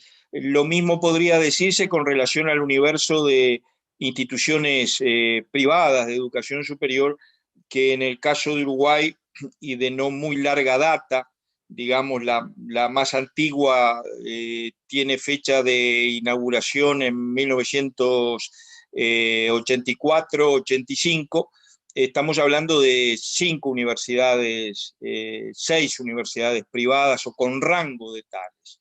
Sin embargo, los problemas para la Universidad de la República como universidad mayor se asocian a la descripción que ustedes han hecho, como ya dije anteriormente. Estamos en la víspera, también en Uruguay, de que el Parlamento, en el transcurso de esta semana, apruebe definitivamente la ley de presupuesto, luego de un largo proceso de negociación, y de esta manera cierre por 5 años las asignaciones presupuestales, en particular a la Universidad de la República. Entonces, en esta instancia, nosotros también estamos jugando con una perspectiva de mediano plazo en función del carácter quinquenal que tiene el presupuesto de la Nación. Y yo quería empezar señalando la complejidad que tiene la elaboración del presupuesto de la universidad, los múltiples equilibrios que hay que resguardar ante la presentación frente a los poderes públicos del presupuesto universitario, el desarrollo integral que ese presupuesto implica y una visión coherente de los financiamientos que se requieren. Y eso no es poca cosa. En el presupuesto está resguardada la diversidad que caracteriza a la Universidad de la República, el pluralismo disciplinario y científico, las diferentes tradiciones institucionales y también disciplinarias que se dan lugar en la universidad, con diferentes niveles de desarrollo. Se debe preservar una correcta atención a la masividad y a la gratuidad de la enseñanza y otra serie de valores que están reflejados en la solicitud presupuestal de la universidad. Muchas veces el presupuesto, los gobiernos o las mayorías parlamentarias niegan los montos requeridos del financiamiento y otras veces también otorgan montos, pero sobre la base de los proyectos que ellos, como poder político, les interesa jerarquizar en detrimento de otros proyectos que tienden a conservar esta diversidad, este pluralismo disciplinario, las tradiciones institucionales y demás. Entonces, ese aspecto está presente a la hora de discutir también el presupuesto, como está presente también que nuevamente la universidad se presentó a discutir su presupuesto sobre la base de logros y no sobre la base de déficit, sobre la base de una ejecución presupuestal anterior del 100% sin exigir o solicitar cobertura de programas desfinanciados. Y esto no es solamente un logro desde el punto de vista o desde el aspecto financiero, es también un logro en resultados más tangibles que hacen propiamente a las funciones de la universidad pública. Por ejemplo, en el caso de la Universidad de la República, la continuación de una política de desarrollo en todo el territorio nacional bajo un principio de descentralización territorial que la universidad ha venido cumpliendo durante todos estos años con resultados muy importantes en la materia. 3 centros universitarios regionales y diferentes casas de la universidad en capitales de la República. El mayor registro histórico de ingreso a la Universidad de la República en las últimas décadas, representando el 80% de la matrícula universitaria del país, concentrada en la Universidad de la República, matrícula o expansión de la matrícula que en el año 2024 se proyecta a alrededor de 150.000 estudiantes en una población del país de poco más de 3 millones de habitantes. Lo mismo podríamos decir como logro el incremento de la oferta educativa y de las carreras de grado y de posgrado. En este caso, pasando de 7.000 estudiantes de posgrado en el año 2012 a cerca de 10.000 en el año 2019, con una política de egresos también muy fluida que mide el resultado del cumplimiento, digamos, de nuestras labores específicas, y con una concentración de la investigación en un 80%. Es decir, la Universidad de la República tiene en sus distintas expresiones en facultades e institutos el 80% de la producción del conocimiento del país. Ahora, más allá de seguir enumerando resultados, lo importante es que hay grandes líneas de la política universitaria y de la estrategia de desarrollo que, sobre la base del principio de una autonomía responsable con el conjunto de la sociedad uruguaya, hemos venido como demos universitario cumpliendo. La democratización de la enseñanza universitaria, el acceso de los sectores de menores ingresos, la descentralización en todo el territorio del país, la feminización de la matrícula universitaria, la desmercantilización, asegurando plenamente la gratuidad y el libre acceso a la educación pública, en el caso de la Universidad de la República, insertándonos como otro de los principios en la región y compartiendo la solidaridad ante la situación de países y universidades hermanas, fundamentalmente nuestra participación en la Asociación de Universidades de Grupo Montevideo y en enlaces que nos compromete muy fuertemente también hacia el futuro. Esta descripción y estos logros han tenido en la emergencia sanitaria de la pandemia por el COVID-19 desafíos mayores, como ustedes han señalado en sus respectivos países.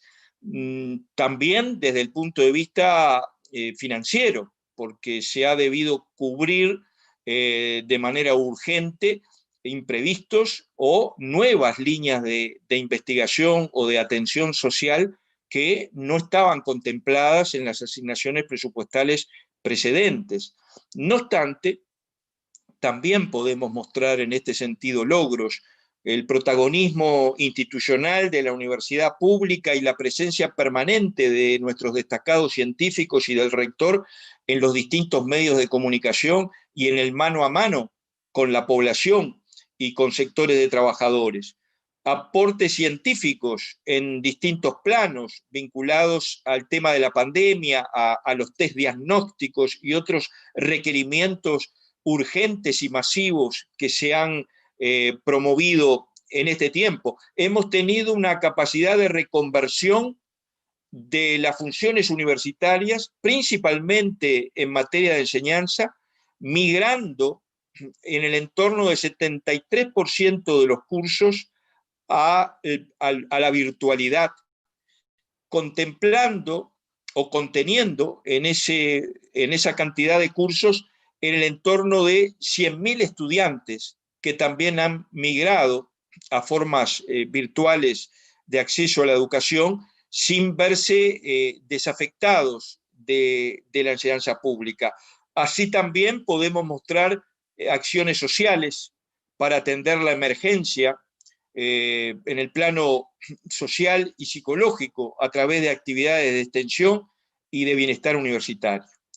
Sin embargo, la ley de presupuesto enviada por el gobierno al Parlamento, el mismo tratamiento parlamentario, aunque debemos decir que en la víspera de la aprobación ha mejorado en las instancias de negociación y de planteos de la universidad, incorporando a último momento mejoras de lo que había sido el proyecto inicial del Poder Ejecutivo, pero sin embargo, muy lejos aún de poder asegurar la continuidad de estas políticas y al mismo tiempo asegurarnos la posibilidad de poder contemplar a mediano plazo el crecimiento de la matrícula, la expansión territorial y las urgencias que nos plantea la investigación y la ciencia en la atención de la salud y los aspectos sociales y psicológicos de nuestra población. Vamos en líneas generales con un incremento cero del presupuesto para el quinquenio, más allá, repito, de algunas mejoras puntuales asignadas a demandas también puntuales que la universidad ha realizado. Tampoco se llega al reclamo de distintas organizaciones sociales y de la universidad del 1% del Producto Interno Bruto para investigación y desarrollo. Por lo tanto, vamos a enfrentar el quinquenio con graves afectaciones, no solamente, repito, las generadas por el COVID y la situación de crisis global, social, laboral, a la que nos vemos enfrentados, y además, en lo específico, con respecto a la universidad, afectándose la política de becas para seguir profundizando la democratización del acceso de los sectores con menos recursos. En los últimos 5 años se triplicaron las solicitudes de becas y seguramente no se podrá atender con ese nivel de demanda. Dificultades para inaugurar los centros universitarios que faltaban para completar esta estrategia de descentralización llevada por la universidad hace ya más de una década. Dificultades para transformar la carrera docente y lograr que los jóvenes docentes e investigadores tengan una alta tasa de dedicación a su trabajo y hagan efectivamente de la docencia una carrera y una profesión, aumentando las horas que mejoren la relación docentes-alumnos y las partidas para erradicación de docentes en el interior del país, o las posibilidades de seguir ampliando las ofertas de grado y posgrado y de completar carreras enteras a dictarse en el interior del país que diversifiquen y modernicen nuestra oferta curricular, así como también el desarrollo de la investigación de calidad, el equipamiento tecnológico, el financiamiento de las actividades I+D, los centros de investigación en áreas estratégicas para el desarrollo del país y otras áreas. Y fundamentalmente, y con esto voy terminando, una afectación muy importante en los temas del salario, que muchas veces en aras de ponernos en sintonía con la situación difícil por la que estamos atravesando a nivel de la comunidad, relegamos la reivindicación salarial o las compensaciones o ajustes del salario a los costos de la vida y la inflación, que indudablemente van a tener en este cuadro que estoy describiendo una desvalorización muy importante que no va a permitir a numerosos sectores de docentes vivir de su trabajo. Y eso va a generar también un multiempleo para quienes tengan esa posibilidad, porque también el empleo ha disminuido, un multiempleo que también va en desmedro de la posibilidad de poder profesionalizarse y dedicarse a tiempo completo a su vocación. La enseñanza a distancia seguirá generando gastos adicionales si es que queremos llevar también un principio de igualdad, no solamente en el acceso, no solamente en los aspectos técnicos, sino también en proveer de las computadoras necesarias a los estudiantes de menores recursos, así como también becas que posibiliten la continuidad de los estudios. El mismo rezago con el cual van a ingresar la generación 2021, rezago del bachillerato, nos va a obligar con mucho gusto, pero también con recursos adicionales, a contemplar cursos de nivelación y otras metodologías y ortopedias pedagógicas para atender lo que ha sido y ayudar a superar lo que han sido las tremendas dificultades a las cuales la emergencia sanitaria nos ha visto transitar en este año que está terminando. Yo voy dejando por aquí, recordando y reivindicando aquella Carta de Córdoba con propuestas de enlaces ante la tercera Conferencia Regional de Educación Superior en el 2018, que señalaba la herencia de Córdoba, pero de cara a las nuevas realidades globales que impactan en las estructuras y formas de organización de las instituciones de educación superior y las universidades. Esta situación debe conducir al diseño y construcción de un nuevo concepto de autonomía sustentado en la responsabilidad social, en el derecho de la sociedad a una educación de calidad y pertinente, en la internacionalización y regionalización, en la colaboración interinstitucional de solidaridades y la complementariedad de las organizaciones e instituciones de educación superior. En este sentido, este punto 10 de la Carta de Córdoba de Enlaces es un verdadero compromiso programático para la Universidad de la República y en su cumplimiento estaremos al firme. Muchas gracias. Muchas gracias, doctor Álvaro Rico. Gracias por los aportes y por invitarnos también a la presencia de la autonomía desde ese sentido de responsabilidad social de toda nuestra comunidad. Bueno, hemos llegado a esta fase de presentación de todos nuestros panelistas, agradeciendo su expertise y como conocedores de esta profunda realidad universitaria que nos permite ciertamente asumir estos desafíos conjuntos como región.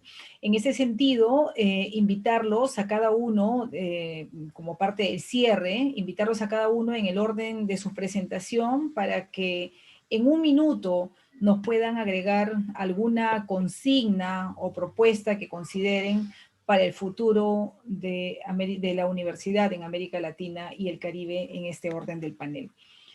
A ver, los invitamos, por favor. Podríamos empezar tal vez con este minuto con el doctor Edgar Parras. ¿Se encuentra? Bueno, gracias, doctora Ada. Seguir luchando y seguir insistiendo en un marco común latinoamericano y caribeño de educación superior. Algo que permita la movilidad, la homologación de contenidos curriculares, la convalidación de títulos universitarios y el tema de aseguramiento de la calidad expresada en acreditación, tanto de programas como institucional. Quiero informar a los panelistas y a la mesa técnica de enlaces que la Universidad de Cartagena solicitó a la UDUAL en un convenio firmado en el mes de octubre que nos acompañara en el proceso de autoevaluación institucional para acreditar internacionalmente la Universidad de Cartagena con esta importante agencia latinoamericana. Iniciamos el proceso en noviembre, esperamos concluirlo en el mes de octubre del 2021 y esperar los resultados en el primer semestre del 2022. Gracias.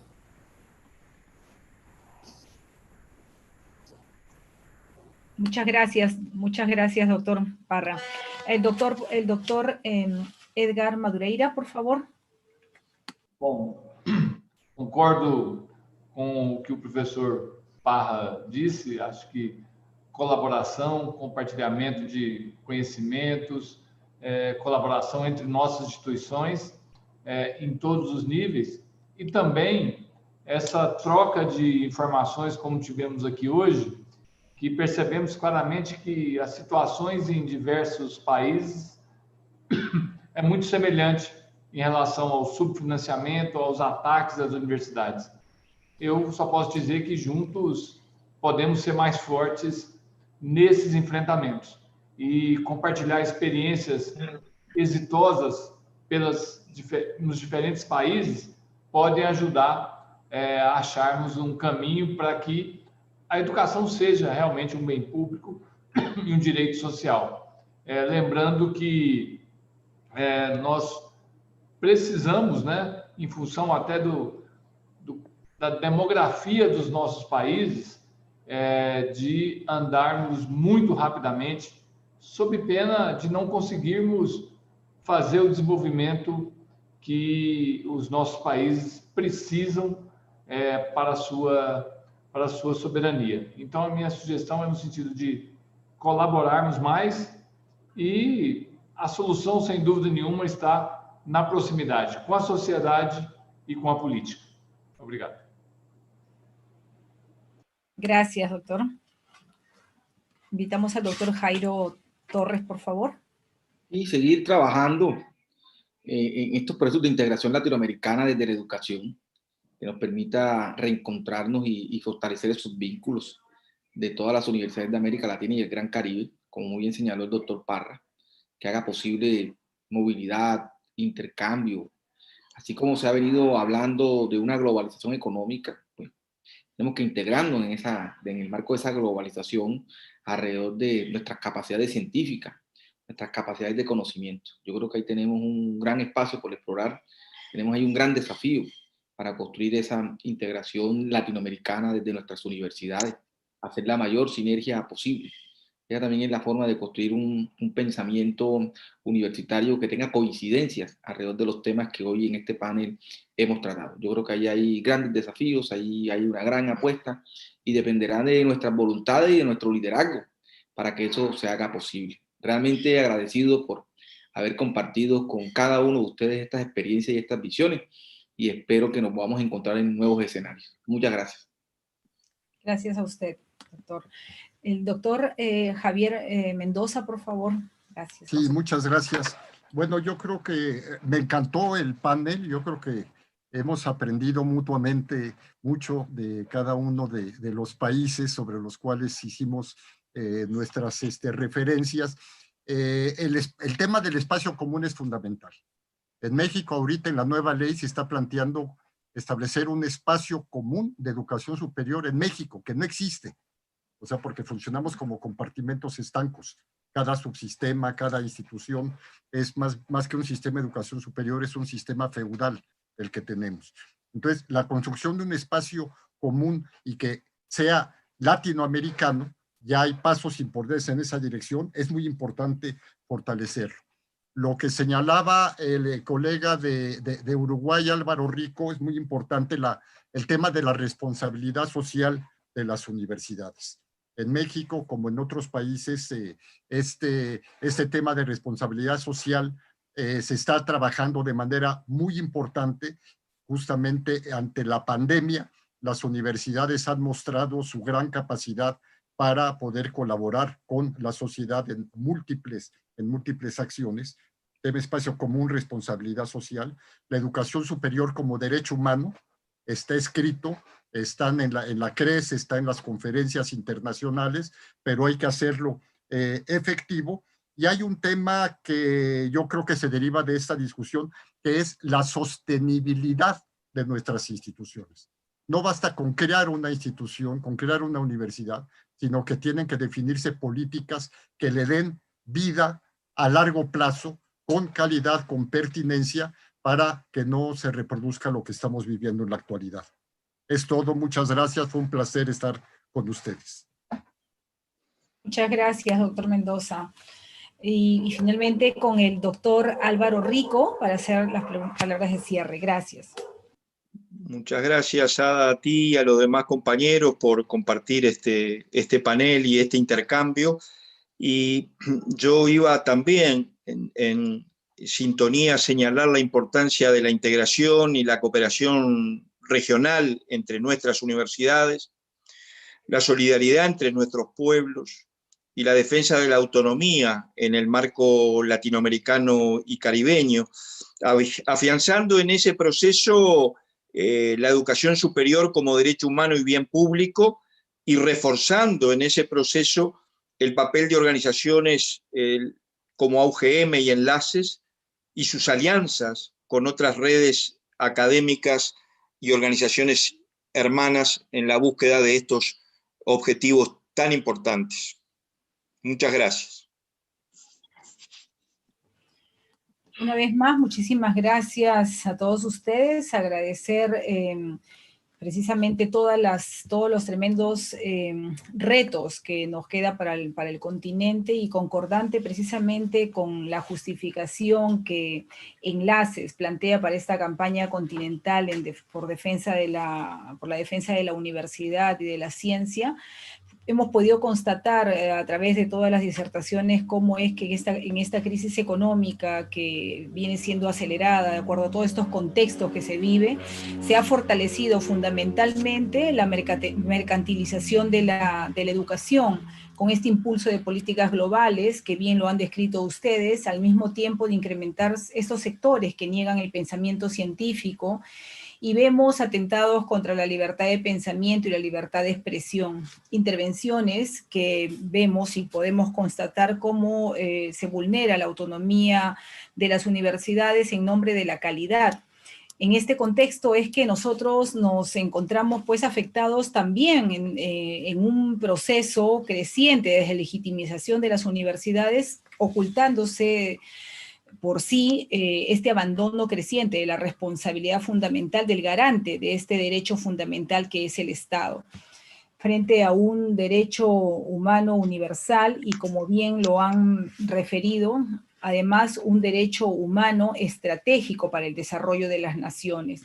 Por ello requerimos definir estas políticas, redefinir la búsqueda de estas políticas públicas que sean sostenibles y que realmente sean una garantía.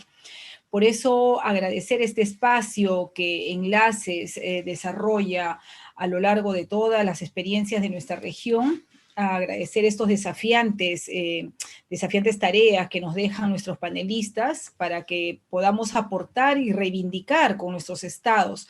No podemos aceptar que el salvataje a un banco sea más relevante o más importante que el auxilio a nuestras universidades.